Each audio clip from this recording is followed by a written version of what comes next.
I look at it this way: if I didn't have the underlying support of the community and the people who have backed me up, and you've got no idea the things that people do for me, I wouldn't probably have had an OAM. It's a community effort, and I always try to impress that on people. It's not just my OAM, it's everybody's. We're all inclusive.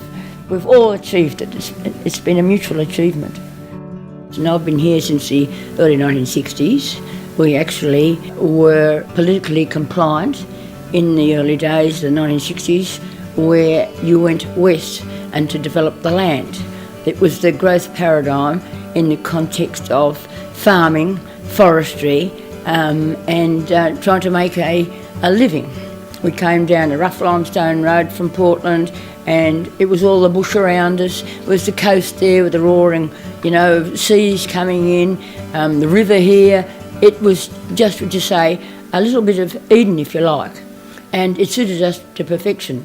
We made the application for 319 acres, and we were actually lucky enough. We were the first ones to apply for it anyway, and we succeeded in that application, and it was called the Crown Land Purchase Lease Grant. My husband, Horst, he was then, became Harry when we became naturalised in 63, and we moved down here permanently December 65. We developed the land, we pushed over all those trees, but I've always been interested in nature, right from the very word go from when I was a kid. I did take actually a list of all the plants that were on the block before we raised the lot to the ground, and put in all the pastures and fenced it and completed all the requirements for this grant. I had a younger son, and then I had two more children in 67 and 69, and one of the first things I did was actually start up a mothers club at the school. And then I actually took over as secretary for the reformed Cemetery Trust.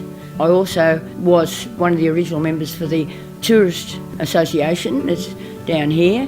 The best achievement, of course, was the Nelson Coast Care, because that was the one that was going to cause or help or create or at least get things moving to get people aware of the ecology of this area. Ecological literacy is absolutely important. If we are going to maintain a world in which we are going to be able to sustain a quality of life, then we need to have an understanding of the ecology. And that only just doesn't mean interactions with the soil and the microbes and plants and so on, but it's also the impacts of human activities. Every biological character that you can preserve actually has a repercussion where it will preserve others. So we try to achieve as much protection of what we have now as much as we can. We've got people who didn't have that knowledge beforehand, now are armed with that knowledge, and we are like a very interactive and supporting community. It is actually involving people, and they've got a sense of belonging, a sense of achievement, a sense of pride. And I've seen this in some of our members. The OAM is a confirmation of the veracity of the work that the Nelson Coast Care has achieved over the last few years. It's an endorsement of what we have achieved and what we are continuing to achieve. And hopefully it will progress into the future where we'll be able to draw more people into having a better understanding of the environment that they live in. There's still a long way to go. One of the confounding factors is always the funding. You can get some funding, but the maintenance funding is what needs to be brought into focus more.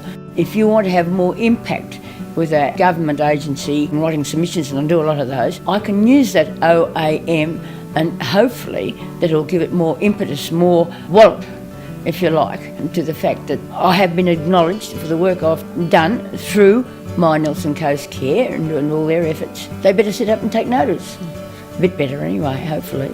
This caste system is so unique, and the actual habitats and the flora and fauna that we have here, we've got a huge amount still of biological factors that we need to keep preserved.